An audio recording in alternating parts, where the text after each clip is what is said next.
In Barcelona folklore, the kids are told that there's a guy with as many noses as there are days of the year, but as each day goes by, he loses one of those noses. And on December 31st, they're told to go out and look for him. So if you're here on December 31st and your trip coincides with that, you can look for him as well. Now, the first thing that you're going to want to know is what it's like visiting Barcelona in December. Obviously, it's going to be a very different trip than if you're coming over here in the summer. One of the best things about Barcelona is that year-round we've got some pretty great weather. Here in December, we've got average highs of about 15 degrees Celsius and really sunny days. One thing that you want to keep in mind though is that those temperatures fluctuate throughout the day. So in the morning and in the evening, it tends to be much colder than at midday. So you'll want to bring some layers. The other thing you want to keep in mind is that if you're in the shade compared to the sun, you'll notice a big difference. So those layers really come in handy. The other great thing about visiting Barcelona in December is that there's so many less people here that you can really get much more of a local feel to the city and walk those streets. The other great part is those restaurants or any of those sites that you want to visit are much less crowded. And lastly, once we hit December, we're in the full holiday swing, so Barcelona's got all the markets, all the Christmas lights, and just a really nice feel to it. So if you are planning a trip to Barcelona this December, here are some of the activities and dates to help you make the most out of your trip. Now, one of the things you're going to want to keep in mind, especially in the evenings, is getting around and seeing all the different Christmas lights. This year, more than any other, Barcelona is lighting up the city with all sorts of different holiday cheer. There's some new designs, and getting around and walking and seeing them is going to be really exciting. One thing that I would recommend though, and something that I did last year, was getting on the bus turistic. In the evenings, they have a special route that takes you not only through the bigger monuments and things, but through the most lit up streets around the city center. It's something that I thought was a lot of fun, so if you're here, definitely want to get on that website and check it out. Apart from the lights, you're also going to want to check out the markets, and the two most famous Christmas markets are just outside of the Cathedral of Barcelona, known as Santa Lucia, and outside of the Sagrada Familia.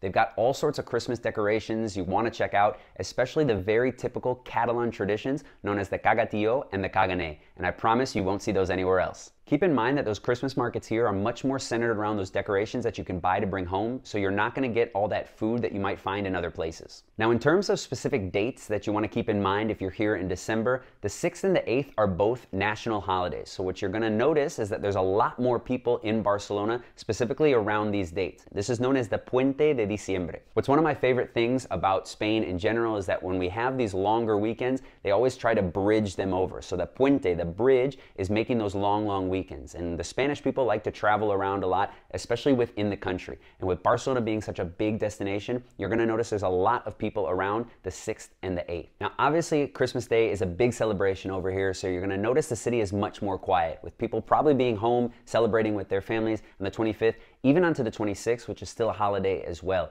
One thing to keep in mind that if you're here 24th, 25th, 26th, especially, those hours for different restaurants or even different attractions might be changed. And the 25th is one of the few days out of the year that a lot of those museums or attractions will be closed. So keep that in mind if you're trying to plan some things around those dates. The 28th is also a special day here in Barcelona, and it's not one that's going to affect your plans for your trip or anything like that, but it is definitely one to keep in mind. It's known as the Day of the Innocents, and it really acts as like an April Fool's Day. So you're going to see a lot of different jokes and things like this. So if you are here and you start to see tweets or posts or any sort of news, there might be some things that might not always be so true on the 28th. And then you've got the last day of the year, December 31st, New Year's Eve, which is going to be maybe a little bit different than what you're accustomed to back at home. And keep in mind that things happen a lot later. Most people are going to stay home until midnight and do the traditional eating of the 12 grapes with their family and then start their night from there. So keep that in mind. If you're going out to bars or anything like that, it might seem a little bit dead, but all of that's going to really start kicking off maybe about 1 o'clock in the morning. So if you are planning a trip over to Barcelona this December 2021, those are some activities and specific dates that you can mark on your calendar. Keep them in mind and you'll have a great time while you're over here in Barcelona. Like I said before, it is a really nice time to get over here, see Barcelona in a completely different light. With less people, you'll be able to take more advantage of that city, see it more like a local, and have a really nice time. If you're looking for more specific things to do, or you want to know what to expect in Barcelona in general, check out my video about the 10 things that you need to know before you come to Barcelona.